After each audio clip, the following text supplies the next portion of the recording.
we have two Houses of Parliament, the House of Commons and the House of Lords is the second chamber.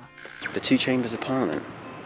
Well, the House of Commons is wholly elected. And the House of Lords are appointed. Is one of them like elected into and one of it's in the family or something? I don't know. Is one supposed to initiate policy, the other supposed to rubber stamp it or object to it, as far as I know? I thought it was the same thing. The House of Commons is an elected body and the House of Lords isn't. One is like a judiciary branch and one is like a legislative branch. The core function of the House of Lords is to scrutinise legislation as it comes through, to comment on it, to criticise it where necessary, and from time to time to amend. We can't have the final say. We don't have that power. Only the elected chamber has that power. But we can revise law, and we can make law. We can suggest laws. Often the House of Lords has to do is to go through the absolute detail, little by little, of the bills that come up to it. Sometimes if a bill starts off in the House of Lords, like it has with the Children and Young People Bill, we try to make a good bill to go to the Commons for further revision. Sometimes the House of Commons then send it back to us, not having accepted our amendments, and even occasionally we send it back to them again in a game that is known as ping pong.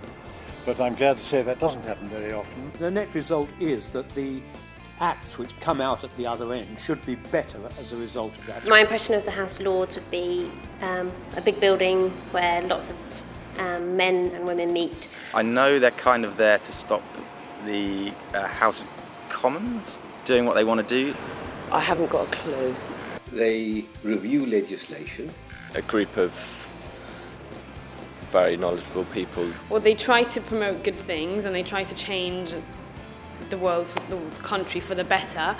I think the great virtue of the House of Lords is the wide range of backgrounds that people come from. The House of Lords is an amazing sort of collection of independent experts, hack politicians, ex-cabinet ministers and bishops.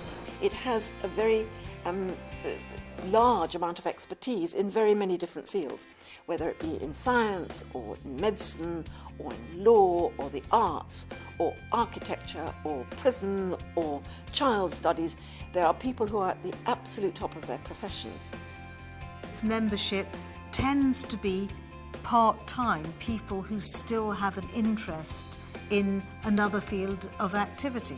Outside the chamber, as I said, I chair the Special Health Authority on Drugs, which takes up quite a bit of time. I'm currently chair of the London Youth Crime Prevention Board, and I'm also chair of the Stop and Search Advisory Community Panel. So there's a number of things I do that perhaps I wouldn't do if I wasn't called Lord Adibowale. What does the House of Lords do for you, do for the public? I think it produces better legislation. It protects the public from laws that haven't been thought through sufficiently. Our votes are absolutely critical.